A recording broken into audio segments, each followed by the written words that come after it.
మరియమ్మ గారిలో పుట్టిన సంతానంలో ఒకడైనటువంటి వాడు యూదా. ఆయన ఇంకొక సహోదరుడు యాకోబు. అందుకని అంటున్నాడు, నేను మరియమ్మ గర్భంలో పుట్టినప్పుడు కూడా నేను యాకోబు సహోదరుడును, యేసు యొక్క దాసుడును అంటున్నాడు. అప్పటి వరకు కూడా ఈ యొక్క యూదా యేసు ప్రభు వారి యొక్క మార్గాల్లో నడవలేదంట. యేసు ప్రభు వారి భూలోకం ఉన్నప్పటికీ కూడా వాళ్ళు ఉన్నారు, వాళ్ళు పుట్టారు. ఉన్నా కూడా మా అమ్మకి ఏం పని లేదు, మా అమ్మకు పిచ్చి వేసింది, పదాగా యేసు ప్రభు యేసు యేసు అంట పెద్ద కొడుకు అక్కడ తిరుగుతాడు అని చెప్పి తల్లిని బాగా అసహించుకునేవాడు అంట, చేదరించుకునేవాడు అంట. తల్లిని ఎవరు పట్టించుకోలేదు. కాబట్టి ఇక్కడ యూదా ఏం చేస్తున్నాడంటే, నేను యేసు యొక్క దాసుడు అంటున్నాడు, కానీ యేసు ప్రభు వారి యొక్క చిన్న తమ్ముడిని, రెండవ తమ్ముడిని అంటలే. అర్హత లేదు. బికాస్ ఆయన బ్రతుకున్నప్పుడు ఆయన మార్గంలో నడవడానికి ఇష్టపడకుండా ఆయన ద్వేషించిన వాళ్ళలో ఇక్కడ తమ్ముళ్ళందరూ వీళ్ళందరూ తిట్టినోడే. అన్నకి ఏం పని పడలేదు, ఆ మమ్మల్ని అన్న తిరుగుతూ ఉంటాడు అని చెప్పి ఆయన ద్వేషించినాడు వీళ్ళందరూ కూడా. అందుకని ఈయనకి యేసయ్య చనిపోయిన తర్వాత తిరిగి లేచి వెళ్ళిన తర్వాత అప్పుడు ప్రభువుని అంగీకరించి వెళ్ళి అందరూ కూడా ఆ తర్వాత తెలుసుకున్నారు, అమ్మో మా అన్న కాదైనా, ఆయన జీవము కలిగిన సర్వశక్తి కలిగిన దేవుని కుమారుడు, ఆయన లోక రక్షకుడుగా వచ్చాడు కనుక ఆయన దాసుడు అని అనటానికి ఆయన ఇష్టపడుతూ ఉన్నాడు. అందుకని నేను యేసుక్రీస్తు దాసుడును, యాకోబు సహోదరుడునైన నేను సెలవిస్తున్న మాట ఏంటంటే, దేవుని యందు భద్రపరిచి దేవుని చేత ప్రేమించబడిన వారమైన దేవుడు లోకాన్ని ఎంతగానో ప్రేమించాడు. యోహాను 3:16.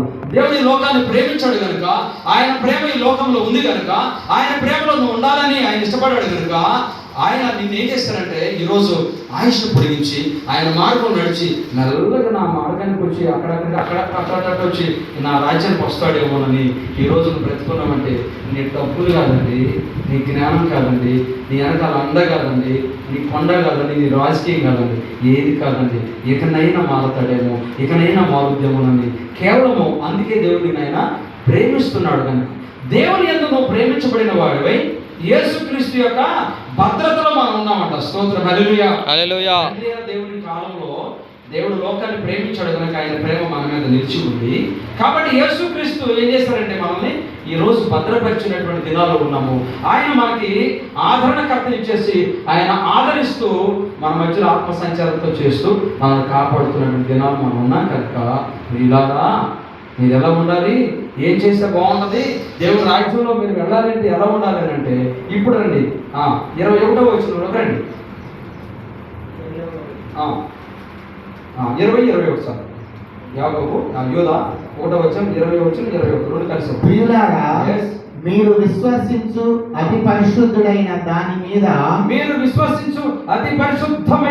మీద మిమ్మల్ని మీరు కట్టుకొనుచు పరిశుద్ధాత్మతో ప్రార్థన చేయొచ్చు నిత్య జీవార్థమైన మన ప్రభువు యేసుక్రీస్తు కనికరము కొరకు కనిపెట్టు దేవుని ప్రేమలో నిలుచున్నట్లు కాచుకొని ఉండుడి. అందరూ చెప్పండి ఒకసారి. హల్లెలూయా. హల్లెలూయా. ఈరోజు నీ ఆత్మీయ జీవితంలో ఎలా ఉండదు తెలుసా? ఎవరో మాకంటే ముందుగా భక్తులు, ఇశ్రాయేల్ ప్రజలు, లేకపోతే వాళ్ళు దావీదు గారు, లేకపోతే అహరోను, ఏలియా గారు, వీళ్ళందరూ ఎన్నెన్నో కార్యం చేశారు. వాళ్ళ ప్రార్థన దేవుడు ఆలకించాడు. అయిపోయింది. వాళ్ళు చేసిన ప్రార్థన బట్టి వాళ్ళు ఈరోజు దేవుని సన్నిధిలో ఉన్నారు. కానీ యేసుక్రీస్తు ప్రభువుల వారు నిన్ను రక్షించడానికి, తన ప్రజలను వారి పాపాల నుండి కాపాడుకోవడానికి ఆయన ఒక క్రయధనముగా ఈ లోకానికి వచ్చి నీకు తెలియజేస్తున్న మాట తన భక్తుల ద్వారా ఏం చెప్తా ఉన్నాడంటే, ఈరోజు ప్రియులారా ఏమంటాడండి? ప్రియులారా, నా సహోదరులారా. యేసయ్య కూడా చాలా సందర్భాలు అమ్మా అని అంటున్నాడు. ఎంత చక్కగా పిలుస్తాడు తెలుసా? అమ్మా, నా సహోదరుడా, నా ప్రియ స్నేహితుడా, నా ఇష్టానుసారుడా. ఆయనకు నచ్చినట్లుగా ఆయన ఇష్టాన్ని బట్టి నేను ఆయన పిలుచుకుంటూ ఉన్నాడు. నా కుమారుడా, నా కుమార్తె, నా ఇష్టమైన బిడ్డ, నా ప్రియులారా. ఇప్పుడు సహోదరుడు మాట్లాడుతున్నాడు. పరిశుద్ధాత్మ దేవుడు తెలియజేస్తున్న మాట ఏంటంటే, ప్రియులారా మీరు అనగా నేను, ప్రియులారా నీవు ఏం చేయాలంట? విశ్వసించు అతి పరిశుద్ధమైన దాని మీద మిమ్మల్ని మీరు కట్టుకోవచ్చు. మనం విశ్వసించేది ఏంటి? మన విశ్వాసం దేని మీద ఉంది? మనం విశ్వసించేది ఏది? వాక్యం. ఏంటండి? వాక్యమే దేవుడు, మన ఆహారం. వాక్యమే దేవుడు, వాక్యమే మన దీపం, వాక్యమే మన ఆయుష్. కాబట్టి మనము విశ్వసించేటువంటి అతి పరిశుద్ధమైనది ఏంటంటే దేవుని యొక్క వాక్యం. ఈ వాక్యం మీద మనల్ని మనమంట ఏం చేయాలంట? కట్టుకోవాలంట. ప్రతిరోజు వాక్యానుసారమైన జీవితము నేను కలిగి ఉన్నానా లేదా, వాక్యం నాలో ఉందా లేదా. ఒక భూత మాట మాట్లాడేటప్పుడు, ఎవరినైనా ఒకరు బాధ పెట్టేటప్పుడు, అమ్మో దేవుడు అన్నాడు, ఏమన్నాడు యేసుప్రభువా, నిన్ను వలే నీ పొరుగు వాడిని ప్రేమించుమన్నాడు కదా. నన్ను నేను తిట్టుకుంటానా? మా అమ్మని తిడతానా? మా నాన్న తిడతానా? నా కూతుర్ని అంత మాట మాట్లాడతానా? నా కొడుకునైతే అంతలో మాట మాట్లాడతానా? అంతగా అసహించుకుంటానా? కొడతానా? చెప్పు తీసి కొడతానా? లేకపోతే కూతురు మాట్లాడతానా అనేటువంటిది ఆ మాటలు ఉంది. నిన్ను వలె నీ పొరుగు వాడిని ప్రేమించుమన్నాడు. కాబట్టి అతి పరిశుద్ధమైనది ఏంటంటే వాక్యం. కాబట్టి వాక్యం అనేటువంటి అతి పరిశుద్ధమైన దాని మీద మనం ప్రతిరోజు కట్టుకోవాలంట. యోగు గారు కట్టాడా? వారానికి ఒకసారి చేసేవాడు. తమ పిల్లల కొరకండి ఆయన అరుణోదయం కాకముందే అండి ప్రార్థన చేసేవాడు, బలులు అర్పించేవాడు. దేవా, పగలంతా నా బిడ్డలు ఎక్కడైనా నోటి ద్వారా చూపు ద్వారా జారిపోయారేమో, పడిపోయారేమో, ప్రభువా క్షమించయ్యా అని వాళ్ళ మీద చేతుల నుంచి ప్రార్థన చేసేదట. ఈరోజు నువ్వు కూడా నీ పిల్లోడికి పెళ్ళి అవ్వచ్చు, నీ కూతురు పెళ్లి కావచ్చు, మనోడు పుట్టచ్చు. కానీ దేవుడు నీకు ఇచ్చిన సంతానం కొరకు నువ్వేం చేయాలంటే ఎప్పుడు కూడా నీ కొడుకు నీకంటే పెద్దవాడు ఎత్తెత్తయి వాడి పిల్లలు పుట్టినా దేవుని దృష్టిలో ఇంకా పసిపిల్లలని అంటున్నాను. ఒక్క దినం 1000 దినాల కంటే 1000 సంవత్సరాలు ఆయనకు ఒక గడిలో వచ్చేస్తారంట. ఏమండి, ఆయన పోల్చుకుంటున్నాడు, నువ్వు దేవుని దృష్టిలో చిన్న బిడ్డ, నా పిల్లలారా అని అంటున్నాడు. కాబట్టి నీ పిల్లల కొరకు పెళ్ళి అయిపోయిందిగా, వాడు నన్ను చూస్తలేదుగా, వాడు నేనంటే పడతలా, తల్లిదండ్రులంటే ఇప్పుడు షేద్ అయిపోయిన వాడికి పెళ్ళ వచ్చింది కాబట్టి సన్నాసుడు పుట్టకుండా అయిపోయాడు, నాశనంగా ఇక్కడ దినం చెయ్యి. ఏమంటారంటే తల్లిదండ్రుల రోజుల్లో పిల్లల్ని శపించేవారు ఉన్నారు. కానీ నీ పిల్లవాడు నీ దృష్టికి ప్రేమ లేని వాడు ఉన్నప్పుడు కూడా దుష్టుడు తన మీద పనిచేస్తున్న ఆ దుష్టత్వం నుండి నా కుమారుడు విడిపించబడాలయ్యా. ప్రార్థన చేయాలా లేదా? ప్రభువా, నా కొడుకుని క్షమించు, నా కూతురుని క్షమించు ప్రభువా. నా కొడుకు కూడా డిగ్రీ అయిపోయింది అన్నాడు, నాకు ఫ్లాట్ ఉంది కరీంనగర్. అన్న కొడుకు డెవలప్ అవుతానంటే ఆ ఫ్లాట్ అన్నీ నాకు బిజినెస్ పెట్టమని, ఆడి వయసు 15 సంవత్సరాలు చెప్పుల షాప్ పెడతానన్నాడు. ఆ చెప్పుల షాప్ నన్ను పెట్టేది కదా, ఎవడో పెట్టుకుంటాడు, అది వద్దానంటే లేదు కన్న కొడుకు డెవలప్ అవుతానంటే ఆ స్థలం అమ్మి నా చెప్పుల షాప్ పెట్టాను అన్నాడు. కన్న కొడుకు కాబట్టి నేను అమ్మి పెడితే 5 లక్షలు అప్పు చేసేది. కన్న కొడుకు కాదు ఏమండి, అప్పులు పెరుగుతుంది, అప్పులు అప్పారం అయిపోయాడు. నేను వేసే కాలు ప్రభు ఏం చేయాలి? తిడితే వస్తుందా కొడితే వస్తుందా? నా అంతే నాకంటే జాన్ ఉంటాడు. ఈరోజు నేను ఎస్ఐ కోచింగ్ పోతా, ఇంకో కోచింగ్ పోతానన్నాడు. దేవుని మహాప్రభుని బట్టి రాత్రి పెద్దపులిగూరులో సాధు యోహాన్ గారికి తెలిసి ఉండొచ్చు, రేపు వచ్చాడు వాళ్ళు. మంచి సీనియర్ దైవజనుడు, వాడు తమ్ముడు గోపి గారు నా క్లాస్మేట్. 15 దేశాల్లో దేవుని వాక్యం చెప్తాను, ఇంగ్లీష్ ట్రాన్స్లేట్ చేస్తాను. రాత్రి అన్న నేను కలిసి కూర్చొని భోజనం చేస్తుంటే ఎందుకో ధనరాజ్ నీ కుటుంబం దేవుడు ఒక పెళ్లి చేయబోతాడు అని అన్నాడు. అన్న 10 నిమిషాలకి హైకోర్టులో తెలంగాణ హైకోర్టులో మా కొడుకు ఎగ్జామ్ రాశాడు. దాని ఇంటర్వ్యూ కొరకంట ప్రయత్నం జరుగుతుందంట.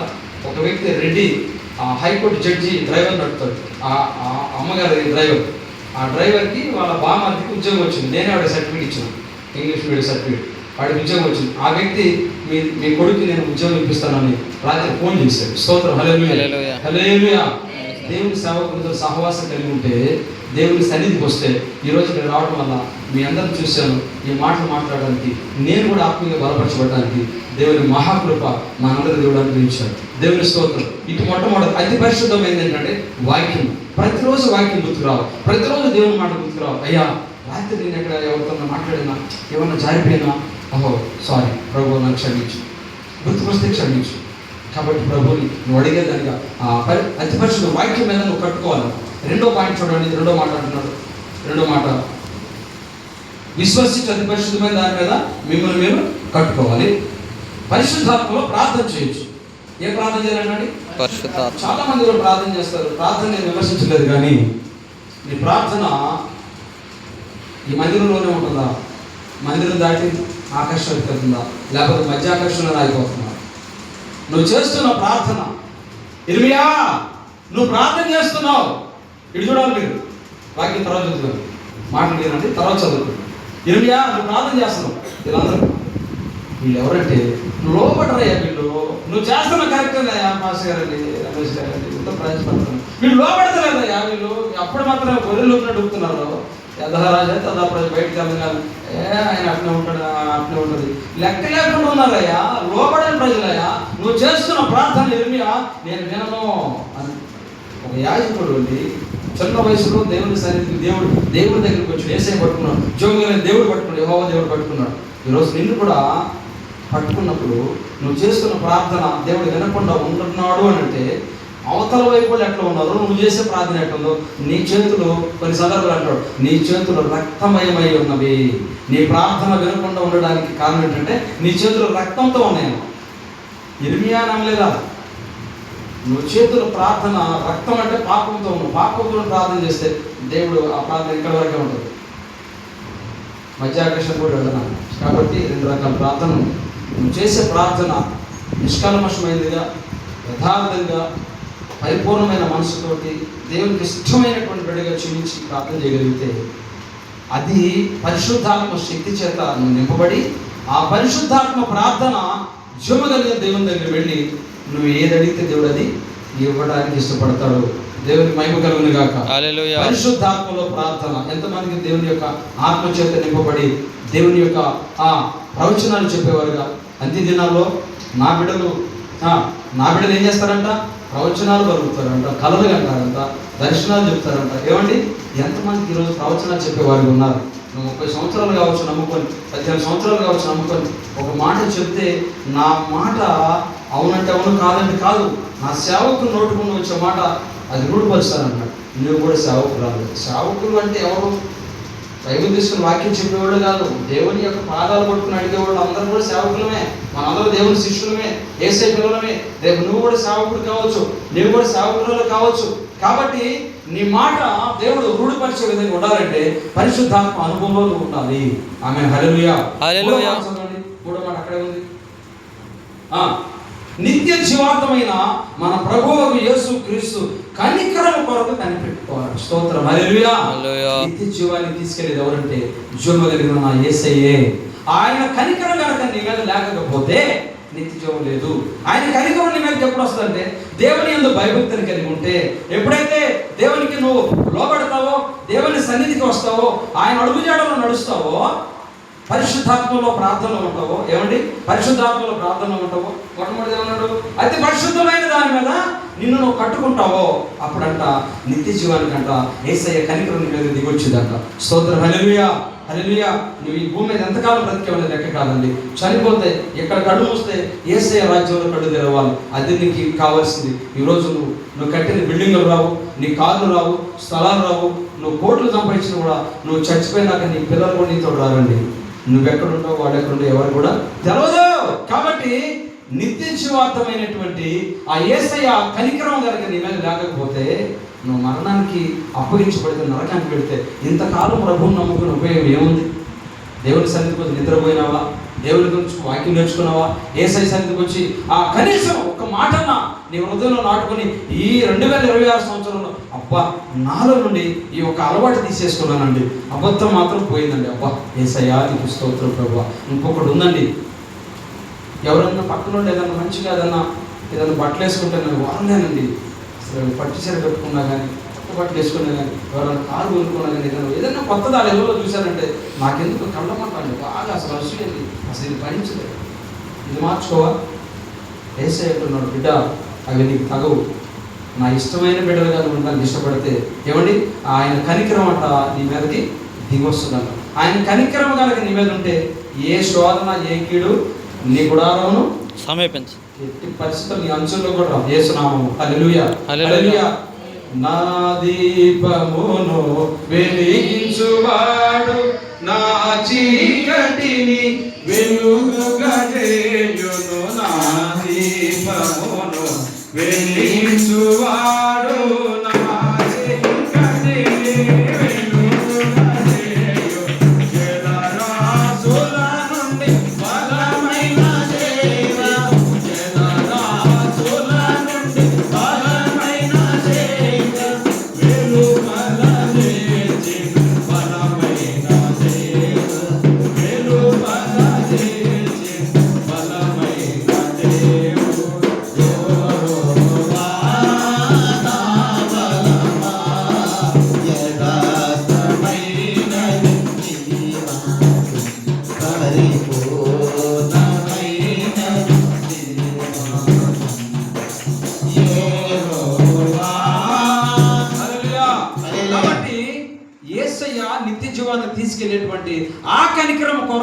కనిపెట్టుకుంటా ఉండాలంట.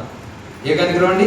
60 సంవత్సరాలు అయిపోయింది, 65 అయిపోయింది, 70లో పడుతున్నాం. ఎస్ఐయా ఇక నాకు చాలయ్యా ఈ ఆయుష్, మోషే నియమ ప్రకారం ఇచ్చిన ఆయుష్ కూడా నేను ముగించుకుంటున్నానయ్యా.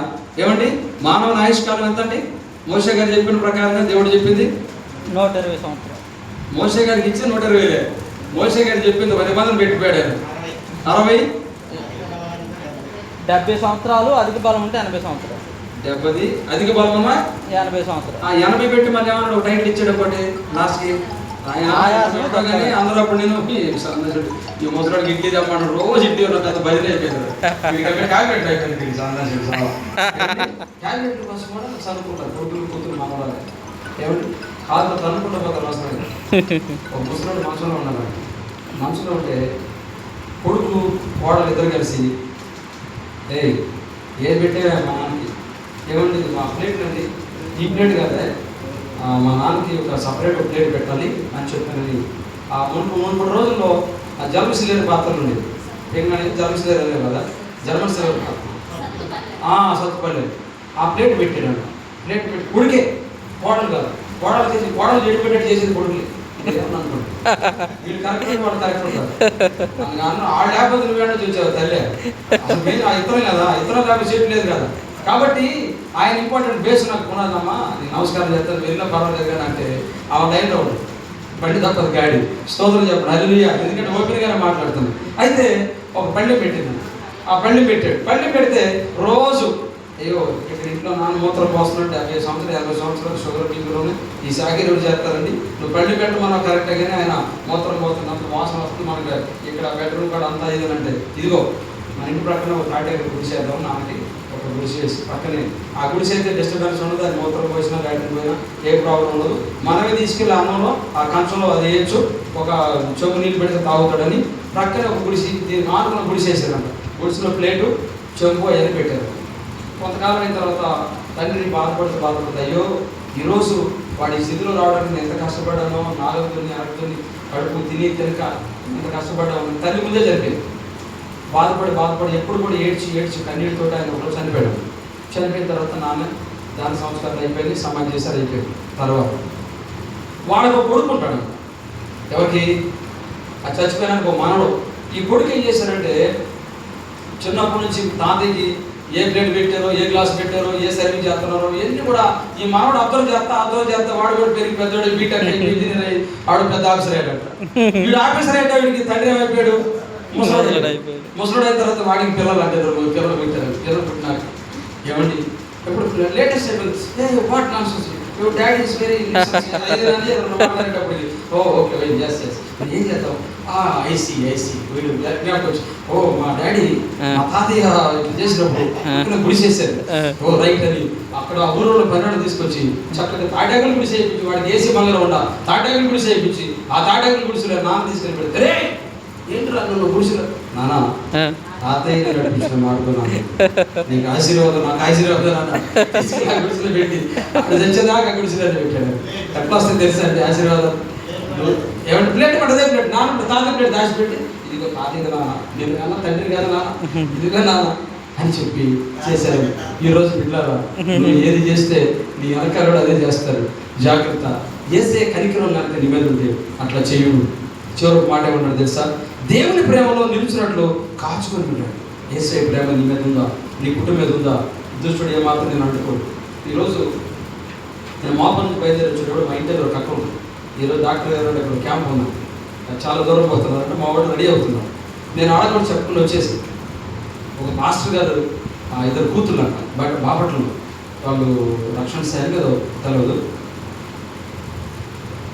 ఇద్దరు ఆడపిల్లలంట రోజు కాళ్ళతోటి తొక్కితేనే పడుకుంటారంట. వాళ్ళు పడుకోవాలంటే కాళ్ళు పెట్టి తొక్కాలంట, ఇద్దరు బాగా తొక్కాలంట, కాళ్ళు వేసి తొక్కితే అప్పుడు నిద్రపోతారు. ఇది కొత్త సాక్షి, నేను అసలు వినడానికి ఇది మొదటిసారి. తొక్కాలంట బాగా పెట్టి గుద్దాలంట, గుద్ది బాగా కాళ్ళు వేసి తొక్కితే అప్పుడు నిద్రపోతారంట.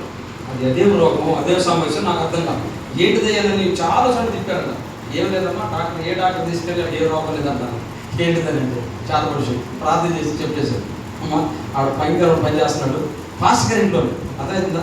నువ్వు ఎంత దైవజనుడు అయినా, ఎంత ప్రార్థన చేసాడు అయినా నీ ఇంట్లోనే దుష్టుడు తయారవుతాడు. నీ ఇంట్లోని వాడు నీకు వ్యతిరేకంగా తయారవుతాడు. మేకప్ రావుతా అంటాడు, నీ ఇంటి వారే నీకు విరోధులు అవుతున్నారు. నీ ఇంట్లోనే నీ అన్నయ్య, నీ తమ్ముడే, నీ అక్కయ్య, నీ చెల్లి. ఒక అక్క అంటదంట,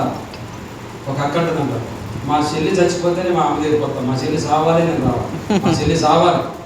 ఎక్కడంటే యుద్ధం అక్కయ్య చెల్లి మంచి. ఏమండి ఈరోజు ఇంట్లో పెడుతున్న సైతం గారు గమనించుకోండి. యేసయ్య ప్రేమలో, దేవుని నిజమైన ప్రేమలో మనం నిలిచి ఉన్నామా? ఆ ప్రేమ మన మీద ఉందా లేదా నేను కాపాడుకోవాలంటే ఆ యేసయ్యను మనం ఎక్కువగా ప్రేమించే వారికి ఉండాలి. అప్పుడు కుటుంబంలో సమాధానం దొరుకుతుంది. అజాగ్రత్త, నిర్లక్ష్యము, భయం లేకపోతే ఈ మూడింటిని బట్టి సమాధానం కుటుంబంలో లేకుండా పోతుంది. కాబట్టి గమనించండి, ఈ కడవరి దినాల్లో ఉన్నాం. ఎప్పుడు కనుమూసే మనకు తెలియదు. ఇంట్లో నుంచి బయటకు తిరిగి ఇంట్లో క్షేమం వస్తాడో నమ్మకం లేని రోజుల్లో మనం ఉన్నామండి. కాబట్టి దయచేసి మరో అనుకోకండి.